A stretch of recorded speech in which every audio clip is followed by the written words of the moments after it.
guys, welcome back to the channel. Big Boss season 9 தமிழோட first teaser வந்து பாத்தீங்கன்னா release பண்ணிருந்தாங்க. சோ அந்த டீசர்ல வந்து பாத்தீங்கன்னா விஜய் சேதுபதி எந்த அளவுக்கு மாஸ் ஆதாரு எல்லாரும் பார்த்தோம்.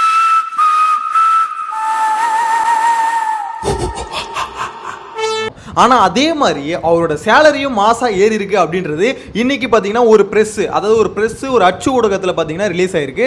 சோ அதை படிச்சதுக்கு அப்புறம் எனக்கே தெரியுது, ஓ தலைவன் அதுல மட்டும் மாசு இல்ல, இதுலயும் மாசா ஒரு விஷயத்தை அப்டேட் பண்ணிருக்காரு அப்படின்ற மாதிரி கிளியரா புரிஞ்சுக்க முடியுது. ஆக்சுவலா இவரோட சேலரி வந்து பாத்தீங்கன்னா லாஸ்ட் டைம் இருந்ததோட இன்க்ரீஸ் பண்ணிருக்காரு. அதுக்குன்னு ஒரேடியா 100 கோடிக்கு மேல இன்க்ரீஸ் பண்ணிட்டாரான்னு கேட்டீங்கன்னா அப்படி இன்க்ரீஸ் பண்ணல. ஆனா இதுவும் ஒரு பெரிய அமௌண்ட் தான். ஏன்னா விஜய் சேதுபதி லாஸ்ட் சீசனுக்கு ஒரு அமௌண்ட் வாங்கிட்டு இருந்தாரு. அது வந்து பாத்தீங்கன்னா கிட்டத்தட்ட ஒரு 60 கோடி இருந்தது. இப்போ அந்த அமௌண்ட் வந்து இன்க்ரீஸ் ஆயிருக்கு அப்படின்ற மாதிரி அப்டேட் வருது. சோ அது என்னன்றத பார்க்க போறோம். அது கூடவே இன்னொரு விஷயமும் வருது. அந்த லோகோ இருக்குல, ஐ லோகோ நேத்து ரிலீஸ் பண்ணிருந்தாங்களே, அதாவது செப்டம்பர் 1ஆம் தேதி ரிலீஸ் பண்ணிருந்தாங்களே. சோ அந்த ஐ லோகோல பாத்தீங்கன்னா சில பேருக்கு வந்து சாட்டிஸ்ஃபேக்ஷன் இல்ல அப்படின்ற மாதிரி அப்டேட் வந்திருக்கு. சோ அதுவும் என்னன்றத பார்க்கலாம். சேனலை ஃபர்ஸ்ட் டைம் பாத்தீங்கன்னா மறக்காம சப்ஸ்கிரைப் பண்ணி வச்சுக்கோங்க. ஏன்னா அடுத்தடுத்த அப்டேட் போடும்போது அப்பதான் உங்களுக்கு வந்து சேரும். சப்ஸ்கிரைப் பண்ணிட்டு மறக்காம அந்த லைக் பட்டனை தட்டி விட்டுருங்க. ஏன்னா நீங்க லைக் பண்ணதான் நிறைய பேருக்கு வீடியோ சஜஸ்ட் ஆகும். அப்பதான் நிறைய பேருக்கு பாத்தீங்கன்னா யூடியூப் வந்து இந்த மாதிரி ஒருத்தன் வீடியோ போடுறான்பா, தயவு செஞ்சு போய் பாருங்கப்பா அப்படின்னு நம்ம சஜஸ்ட் பண்ணுவோம்ல. சோ பார்த்து பண்ணி விடுங்க. எனிவேஸ் இப்போ ஒன் பை ஒன்னா பார்க்கலாம். முதல்ல விஜய் சேதுபதியோட சம்பளம், அதாவது அந்த ப்ரோமோல பார்க்கும்போது தலைவன் வந்து சம மாசா இருந்தாரு. ஆஹா என்னடா இவ்வளோ மாசா இருக்கு, அப்படியே இவரோட சேலரி ஏறும் அப்படின்ற மாதிரி எதிர்பார்த்தேன். ஆனால் ஆக்சுவலாக வீடியோவில் சொல்லலை, எதிர்பார்த்தேன். அதே மாதிரி பார்த்தீங்கன்னா தலைவன் வந்து சம்பளத்தை ஏற்றிருக்காப்ல. இதனால விஜய் டிவி வந்து பயங்கர அப்செட்ல, அதாவது இவருக்கு வந்து என்னடா இவ்வளோ சம்பளம் நம்ம எதுக்கு கொடுக்கணும் அப்படின்ற மாதிரிலாம் யோசிப்பாங்களான்னு கேட்டிங்கன்னா அப்படிலாம் யோசிக்க வாய்ப்பே இல்லை.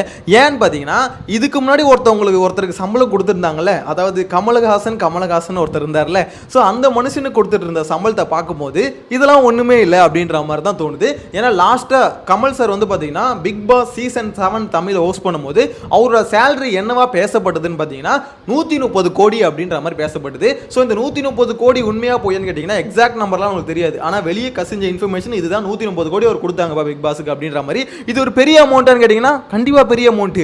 ஏன்னா 15 கோடியில பாத்தீங்கன்னா பிக் பாஸ் வந்து ஸ்டார்டிங்ல பிக் பாஸ் சீசன் 1 பாத்தீங்கன்னா கமல் சார் ஹோஸ்ட் பண்ணும்போது அவரோட சம்பளம் வெறும் 15 கோடி. ஸோ 15 கோடி வெறும் 15 கோடின்றது சொல்றதுனால அது அசால்ட்டான விஷயம் இல்லை, நம்மளுக்குலாம் அது ரொம்ப பெரிய அமௌண்ட். இருந்தாலும் சொல்றேன், அந்த 15 கோடி தான் இனிஷியலாக அவர் வாங்கிட்டு இருந்தாரு. ஆனால் அந்த சமயத்தில் பார்த்தீங்கன்னா நியூஸ்ல இந்த பிக் பாஸ்னு கமல் சார் ஹோஸ்ட் பண்ண போறதுனால ஞாபகம் இருக்கு எனக்கு. ஸோ நியூஸ்ல இதான் போட்டாங்க, அவரோட சம்பளம் வந்து பார்த்தீங்கன்னா 15 கோடி அப்படின்ற மாதிரி நிர்ணயம் பண்ணியிருக்காங்க அப்படின்ற மாதிரி நியூஸ் நான் அப்போ பார்த்தேன். ஸோ அதுல இருந்து கொஞ்சம் கொஞ்சமா அப்டேட் ஆகி Bigg Boss season 7 Tamil host பண்ணும்போது அவரோட சேலரி வந்து பார்த்தீங்கன்னா 130 கோடி இருந்தது.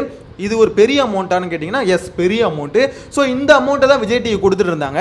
அப்படி இருக்கும் போது விஜய் சேதுபதி உள்ள வந்தோன்னா அவருக்கான சேலரி வந்து 60 கோடி கிட்ட அப்படின்னும் போது அவங்களுக்கு பார்த்தீங்கன்னா அது பிரச்சனையே தெரியல. 30லேருந்து 60 கோடி இந்த ரேஞ்சில் தான் இருக்கு அப்படின்ற மாதிரி இன்ஃபர்மேஷன் வெளியே லீக் ஆச்சு. ஸோ அது அவங்களுக்கு பார்த்தீங்கன்னா ப்ளஸ் பாயிண்ட் தான். ஏன்னா ஹோஸ்டோட சம்பளமும் கம்மியாயிடுச்சு அப்படின்னும் போது நம்மளுக்கு இன்னும் பெனிஃபிட் தானே அப்படின்ற மாதிரி ஜாலியாக தான் இருந்தாங்க. ஸோ அப்படி இருக்கும் போது விஜய் சேதுபதி ஃபர்ஸ்ட் சீசனுக்கு அந்த சம்பளம் வாங்கினார். ஓகே, அடுத்த சீசன் அவரும் கொஞ்சம் அப்டேட் ஆகிறார்ல. ஃபர்ஸ்ட் சீசனில் பார்த்தீங்கன்னா சீசன் 8 பண்ணும்போது நிறைய சொதப்பினாரு, நிறைய விமர்சனங்கள் வந்தது. ஆக்சுவலாக பிக் பாஸ்ன்ற ஒரு ஷோ வந்து ஹோஸ்ட் பண்ணுறது வந்து பார்த்தீங்கன்னா சாதாரண விஷயம் இல்லை. ஏன்னு பார்த்தீங்கன்னா நார்மலாக விஜய் சேதுபதி ஏதாவது படத்தில் தப்பாக நடிச்சா கூட இந்த அளவுக்கு எப்படி சொல்ல கிரிட்டிசிசம் அவர் மேலே வராது. ஆனால் பிக் பாஸில் ஒரு வார்த்தை தப்பாக பேசிட்டாருன்னு வச்சுக்கோங்களேன், அவர் மேலே வர கிரிட்டிசிசம் இருக்குல்ல, அவ்வளோதான். அந்த மனுஷன் பார்த்தீங்கன்னா வாழ்க்கையே வெறுத்துற அளவுக்கு அந்த அளவுக்கு கிரிட்டிசிசம் வரும். அவர் ஒரு ஷோ ஒரு சாட்டர்டே சண்டே எபிசோடில் ஏதாவது ஒரு எபிசோட் ஒரு மொக்கையா பண்ணாலே அடுத்த நாள் போட்டு பொழந்துருவாங்க. நம்மளே பார்த்தோம் பிக் பாஸ் சீசன் 8 ஹோஸ்ட் பண்ணும்போது ஏதோ ஒரு வீக்கில் பார்த்தீங்கன்னா ஒரு சாட்டர்டே எபிசோட் வந்து ரொம்ப மட்டமாக ஓட்டியிருப்பார். அதாவது சும்மா டைம் பாஸுக்கு வந்துடுமேன்னு சொல்லிட்டு வந்து பேசிட்டு போன மாதிரி போயிருப்பாரு. ஸோ அது வந்து பார்த்தீங்கன்னா மக்கள் மத்தியில் பயங்கர வந்து ஒரு கோவத்தை உண்டு பண்ணிடுச்சு. விஜய் சேதுபதி அவரை போட்டு கிழிச்சிட்டாங்க. ஆக்சுவலா அவரே வந்து சொல்லியிருந்தாரு, அது வந்து அடுத்த எபிசோட அதுக்கு அடுத்த வர எபிசோட்ல ஏதோ வந்து பேசும்போது சொல்லியிருந்தாரு, இந்த மாதிரி நான் வந்து சரியா ஹோஸ்ட் பண்ணல அப்படின்ற மாதிரி என் மேல குறை சொல்றாங்க, நான் கேட்கிற கேள்விக்கு நீங்க தாங்க பதில் சொல்ல மாட்டீங்க அப்படின்ற மாதிரி கண்டஸ்டன்ட் மேல தூக்கி பழிய போட்டாரு.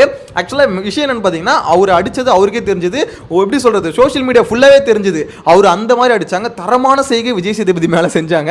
மக்கள் எல்லாருமே சேர்த்தா சொல்றேன். ஸோ அப்படி பண்ணதுக்கு அப்புறம் அவருக்கு தெரிஞ்சதுல இது எவ்வளவு பெரிய முக்கியமான ஒரு ஷோ அப்படின்றது எல்லாருக்குமே தெரிஞ்சிருக்கும். ஏன்னா ஒரு வார்த்தை தப்பா பேசிட்டா கூட அது வந்து எல்லாராலையும் கவனிக்கப்படுது. ஸோ அப்படிப்பட்ட ஷோக்கு வந்து பார்த்தீங்கன்னா சேலரி இந்த அளவு கொடுக்கறது வந்து தப்பு இல்லை. அதாவது அந்த ஒரு ஹீரோ ஸ்டார்டம் இருக்கு அப்படின்னும் போது அது வந்து ஒரு ரிஸ்க் எடுத்து தான் அந்த ஷோ வந்து ஹோஸ்ட் பண்றாங்க. சும்மா சாதாரண யார் வந்து பேசிட்டு போயிட முடியாது. ஸோ அந்த ரிஸ்க்கு தான் பார்த்தீங்கன்னா அந்த ரிவார்டு அப்படின்ற மாதிரி தான் பார்க்கணும். ஸோ அந்த 60 கோடி கொடுத்துட்டு இருந்தாங்க. ஓகே, இந்த சீசன் வந்து தலைவர் என்ட்ரி கொடுத்தோன்னா ஓகே, இதை வந்து நார்மலாக இப்படியே விடக்கூடாது. இப்போ செகண்ட் சீசன் வந்துட்டோம், நம்மளும் கொஞ்சம் இப்போ சீனியர் ஆகிட்டோம், சம்பளத்தை ஏற்றலாம் அப்படின்ற மாதிரி முடிவு பண்ணி இப்போ அவர் அவரோட சம்பளம் 25 கோடி எக்ஸ்ட்ரா ஏற்றிருக்காது. அவரோட சம்பளம் வந்து பார்த்தீங்கன்னா 75 கோடி அப்படின்ற மாதிரி சொல்கிறாங்க. ஸோ இது வந்து பார்த்தீங்கன்னா ப்ரெஸ்ஸில் வந்த இன்ஃபர்மேஷன் தான், அதை தான் உங்க கூட ஷேர் பண்ணிட்டு இருக்கேன். 75 கோடி அப்படின்னும் போது பெரிய அமௌண்ட் அப்படின்னு கேட்டிங்கன்னா எஸ் பெரிய அமௌண்ட் தான். 75 கோடி ஒரு பிக் பாஸ்க்கு வந்து பார்த்தீங்கன்னா விஜய் சேதுபதி வாங்குறது ஒரு பெரிய அமௌண்ட் தான். ஏன்னு பார்த்தீங்கன்னா அவர் ஒரு படத்துக்கு வாங்குற சம்பளம் இருக்குல்ல, அதை கம்பேர் பண்ண தான் தெரியும். ஏன்னா நார்மலாக எது கூட கம்பேர் பண்ணால் ஒரு மூவிக்கு எவ்வளோ சம்பளம் வாங்குற, ஒரு வருஷத்துக்கு ஒரு படம் 2 படம் நடிக்கிறாரா. ஸோ ஒரு படத்துக்கு பார்த்தீங்கன்னா ஒரு வாங்குற சம்பளம் பார்த்தீங்கன்னா 25 கோடி சம்பளம் வாங்கிட்டு இருந்த விஜய் சேதுபதிக்கு பிக் பாஸ்ல பார்த்தீங்கன்னா 75 கோடி கொடுக்குறாங்க.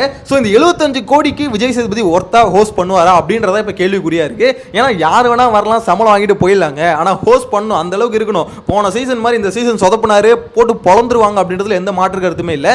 ஏன்னு பார்த்தீங்கன்னா போன சீசன் வந்து விஜய் சேதுபதி ஃப்ரெஷர், அட புதுசாக வந்திருக்காரு, எதுவும் தெரியலப்பா, போக போக கத்துப்பாருப்பா அப்படின்ற மாதிரி நிறைய எபிசோட ஒரு மொக்கையா பண்ணியிருந்தாலே எல்லாருமே பார்த்தீங்கன்னா தேத்தி விட்டாங்க. சரி ஓகே அடுத்தது நல்லா பண்ணுங்கன்னு சொல்லிட்டு அவருக்கு ஒரு என்கரேஜ்மெண்ட் கொடுத்தாங்க. ஆனால் இந்த சீசன் அப்படி இருக்க மாட்டானுங்க பாஸ். எப்படி சொல்றது, கமல் சார் அவ்வளோ பெரிய லெஜெண்டே பார்த்தீங்கன்னா ஒரு சீசனில் வந்து போட்டு துவச்சி எடுத்துட்டாங்க. அந்த மனுஷன் வந்து மேபி பிக் பாஸ் விட்டு போனது காரணமே நிறைய பேர் என்ன சொல்றாங்கன்னா சீசன் 7ல் அவர் வாங்கின அடி தான், அந்த அளவுக்கு அடி வாங்கிட்டார் அவர் அப்படின்ற மாதிரி சொல்றாங்க. ஸோ அவ்வளோ ரிஸ்கான ஒரு ஷோ, தயவு செஞ்சு இந்த சீசனை கொஞ்சம் நல்லா பண்ணுங்க.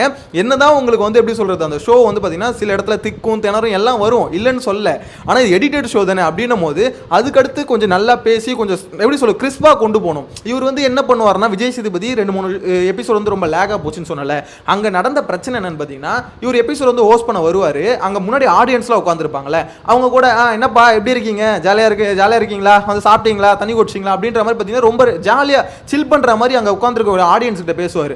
அதுலேயே பார்த்தீங்கன்னா ஒரு 10 நிமிஷம் வந்து டைம் போயிடும்.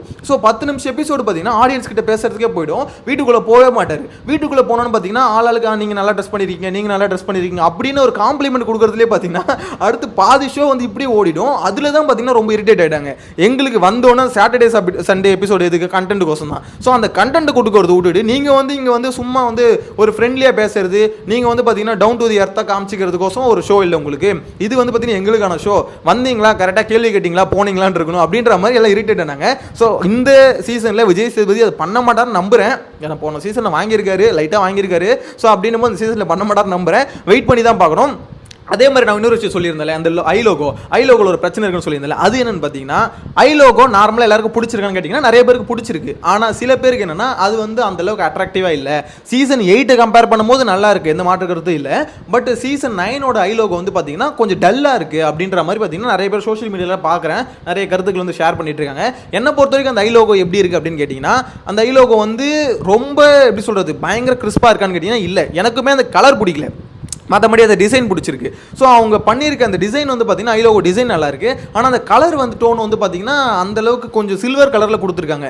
அது வந்து கொஞ்சம் கிறிஸ்பாக ஒரு ரெட்டிஷாவோ இல்லை வந்து எப்படி சொல்ல ரொம்ப டார்க்கான ஒரு கலரை கொடுத்துருந்தா கொஞ்சம் பெட்டராக இருந்திருக்குமோ. ஏன்னா சில்வர் என்னும் போது ஒன்றுமே தெரியல. அதுவும் அந்த பிக் பாஸ்ன்ற அந்த ஃபாண்ட் இருக்குல்ல அதுவே பார்த்தீங்கன்னா அந்த அளவுக்கு கிறிஸ்பாக இல்லாத மாதிரி எனக்கு பர்சனலாக ஃபீல் ஆகுது. உங்களுக்கு எத்தனை பேருக்கு தோணுதுன்னு மறக்காம கமெண்ட்ல மென்ஷன் பண்ணுங்க.